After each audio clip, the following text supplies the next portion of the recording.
Hello, I'm Tom Williams from the Fort Huachuca Public Affairs Office, and this is your Fort Report. The U.S. Army Intelligence Center of Excellence began the final day of the Military Intelligence, also known as MI Hall of Fame activities, with a change of command of the 111th Military Intelligence Brigade on Chaffee Parade Field on Fort Huachuca. Outgoing Commander Colonel Kevin Wilkinson passed the brigade colors to the commander of the Intelligence Center of Excellence and Fort Huachuca, Major General Scott Barrier, who then passed the colors to the incoming commander, Colonel Brian Lieb. General Barrier reflected on Colonel Wilkinson's time as the 111th commander. Through leadership and effective classroom and field training, Colonel Kevin Wilkinson's team vigorously prepared MI soldiers to critically think, analyze, and fill intelligence gaps while simultaneously grooming them to be physically, mentally, and spiritually ready to engage the enemies of the United States and win.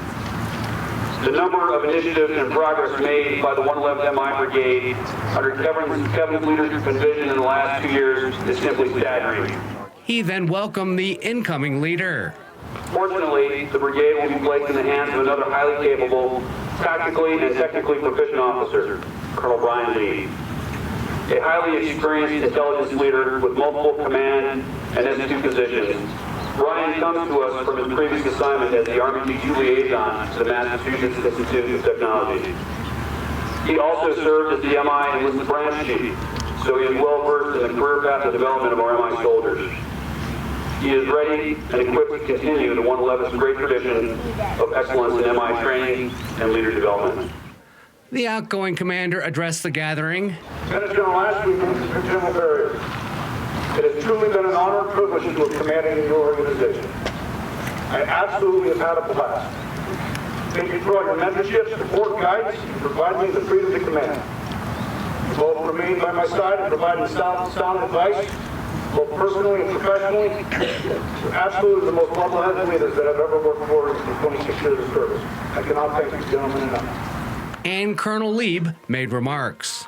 I look forward to the opportunities that lie ahead. Challenge each other and maybe be better every day, whether that be on the PT field, in the classroom, or out in the field.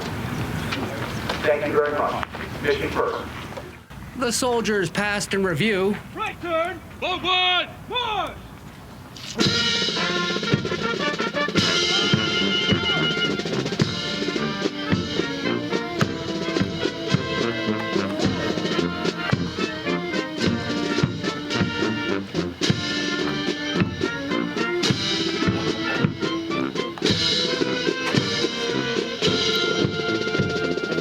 And B Troop, 4th U.S. Cavalry Regiment Memorial, wrapped up the ceremony with a pistol charge across the parade field.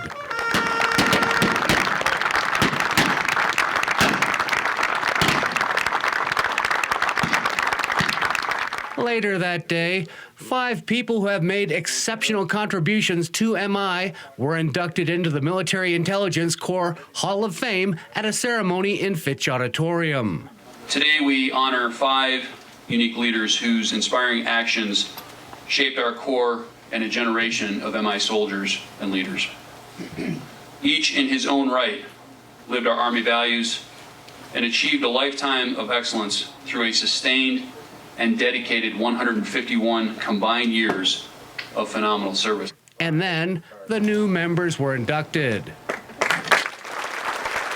To date, 246 MI professionals have been selected for membership to the Hall of Fame.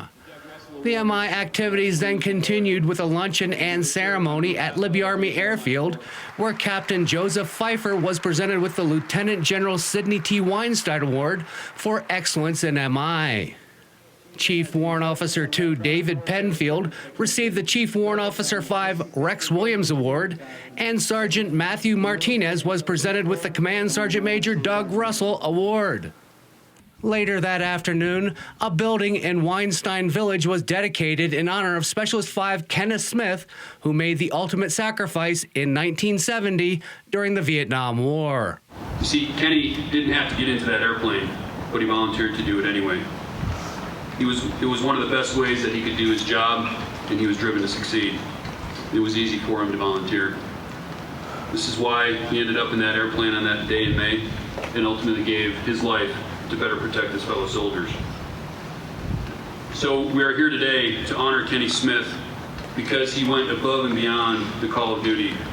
A plaque was then unveiled. Specialist 5 Smith was killed in action while serving as an aerial observer on a mission in Cambodia.